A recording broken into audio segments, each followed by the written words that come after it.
Hello and welcome to another Demon 212 PSN review. Today I'm going to be taking a look at Alien Zombie MegaDeath, which if you've never played it before, it's an action arcade game.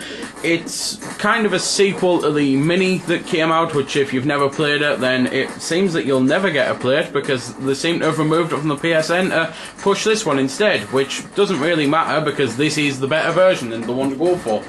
So, at the start you've got basic options where you can view your settings, which is literally just SFX volume and music volume. You can play with custom music though, which is nice. You can view the controls and change them a little bit, but they're all pretty much the same, other than you've simply got the full game and the multiplayer. So I will show off some of the multiplayer and co-op because it is really good. The single player though, there's a few things different about it compared to the mini. You can customise your spacesuit for one thing, and I can't remember that being on the mini at all. And it's just like a few little unlockable things that you can do, and it just changes the colour of you really. There's 70 levels and pretty much all the same as the last one, with multiple different objectives on it, like medals to get, and by getting the medals you unlock more levels. There's survival ones, there's regular ones, there's ones where there's no enemies at all, there's ones where you have to rescue things, and I'll try to show off each of the different types, so I'll just cut into one now then.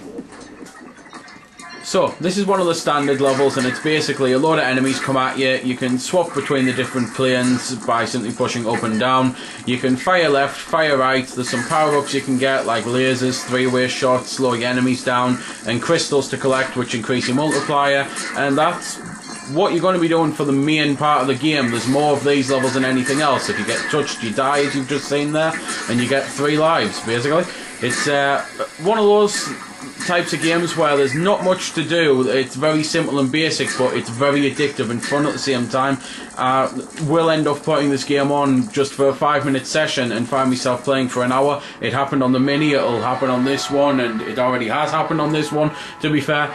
When you beat the level, it comes up your bonuses and that, and what medals you got. You can replay the level or not. You can see obviously on here the info and what you need to do to get the medals. But anyway, that's one of the standard types. This is one of the dodge and weave levels that I mentioned. So, quite simply, you dodge and weave. No enemies, no point in firing your gun. You can do it I suppose if you want to, but you dodge and weave on this type of level. Anyway, on to the more interesting saving the space babies level. So, there's a little space baby. You've got to pick him up, you've got to take him to the evacuation pod, and when the enemies come, you've got to be careful not to obviously get the space baby killed. There's similar levels to this where you've got a nuclear core about to explode, and it's got a timer on it, and you've got to quickly get it up the level of the jettison place, and same deal again, basically. You'll have to every now and then drop it to shoot the aliens, because obviously they'll either kill you, or in this case, as I say, kill the space baby. But that's pretty much it then. There's like little variations of the levels I've shown and that, and it's just a case of, as I say, a very simple game that if you like this sort of thing, you'll love it and get into it. It is a shame that there's no demo, but at the same time it's actually an incredibly cheap game, and considering the amount of content that you're getting with the 70 levels and all the different medals, and one of the trophies is for collecting all of the different medals, which will take some hefty gameplay, plus the aforementioned co-op mode, which is online or offline, and I'm going to simply show off now.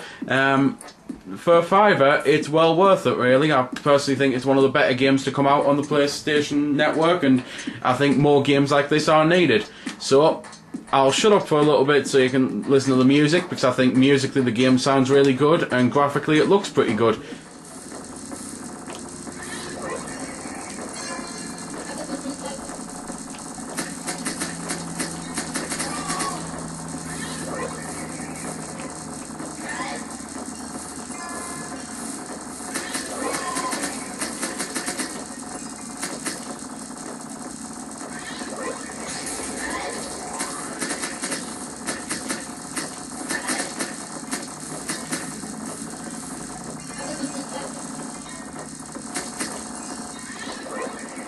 So, that's a little bit of the music, and I really do mean a little bit, because it is just like the game, really basic, but I still think it complements the game well, and you don't really need a flashy like pulsey techno type thing, and if you do, again, custom soundtrack, so it's pretty much got your bases covered. Hell, you could play country music to this if you wanted to, or metal or anything like that, whatever you like.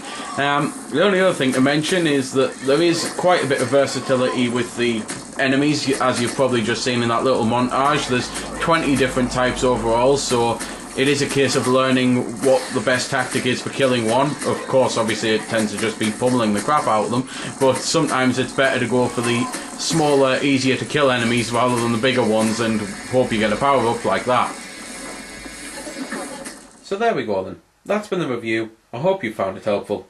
I don't score the games because that's based purely on opinion, so instead I'll leave you to make your own mind up. So thanks for watching, and if you've got any questions about the game that I didn't answer in the vid or that hasn't been answered in the comments, then feel free to ask and I'll help if I can. Also, if you did find it helpful, don't forget to check out my channel because there's plenty more like this up there, and don't forget to subscribe because there'll be plenty more to come as well.